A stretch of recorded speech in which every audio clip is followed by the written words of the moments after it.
সবচেয়ে ভালো মানুষ, সবচেয়ে ভালো মানুষ।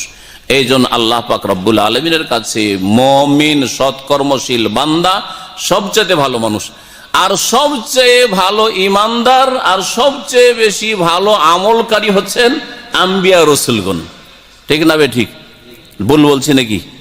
সবচেয়ে ভালো ইমানদার কারা? ওলিরা না নবীরা? আমার দেশের ভাষা একটু বলি, ওলিরা নবীরা। কারণ ওলিদের প্রশংসা করতে করতে এমন কথা বলেছে সুফিরা যে খুজনা বাহরান, এক সুফি বলছে, ওলি বলছে যে খুজনা বাহরান ওয়াকাফাল আম্বিয়া ওয়ালা সাহেলিহি, বলছি এমন এমন সাগরে আমরা পাড়ি দিয়েছি যে নবী রসুলগণ তার কিনারায় গিয়ে থমকে দাঁড়িয়ে গেছে, যেতে পারেনি, আমরা পাড়ি দিয়ে দিচ্ছি। তাহলে কি বোঝা গেল? কি শিখাই? বেলায়েতে কি শিখাই? সুফিজমে কি শিখাই? পীরতন্ত্রে কি শেখায়? যে নবী রসুল আদম, নো, মুসা, ঈসা, মোহাম্মদ রসুল্লাহ চাইতে শ্রেষ্ঠ হচ্ছে জিলানি আর চিস্তি। ঠিক না?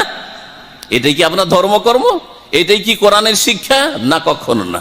কোরআনের শিক্ষা হচ্ছে যে আল্লাহ পাকের পুরস্কৃত মিনান নবীনা, আগে নবীদের কথা বলেছেন, তারপরে সিদ্দিকিনদের কথা বলেছেন, তারপরে সোহাদার কথা বলেছেন, সোহাদা শহীদ যারা হয়েছে, আর ওলামা।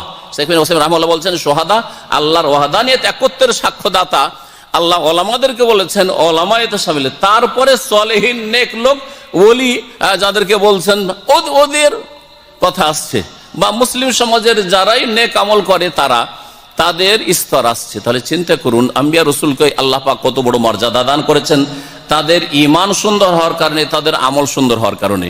বলছিলাম যে সবচাইতে ভালো ঈমানদার আর সবচাইতে ভালো আমলকারী হচ্ছেন নবী রসুলগণ, তারা সবচাইতে ভালো মানুষ।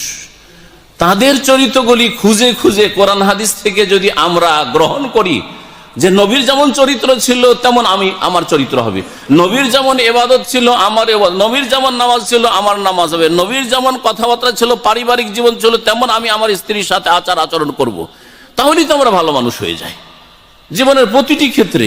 নবী করিম সাল্লাল্লাহু আলাইহি ওয়াসাল্লামের ফটোকপি হওয়ার চেষ্টা করলেই সবচেয়ে ভালো মানুষ ইনশাআল্লাহ তাআলা হতে পারবেন। আল্লাহ পাক আমাদের সকলকে যেন তৌফিক দান করেন। ومن أحسن قولا ممن دعا إلى الله وعمل صالحا وقال إنني من المسلمين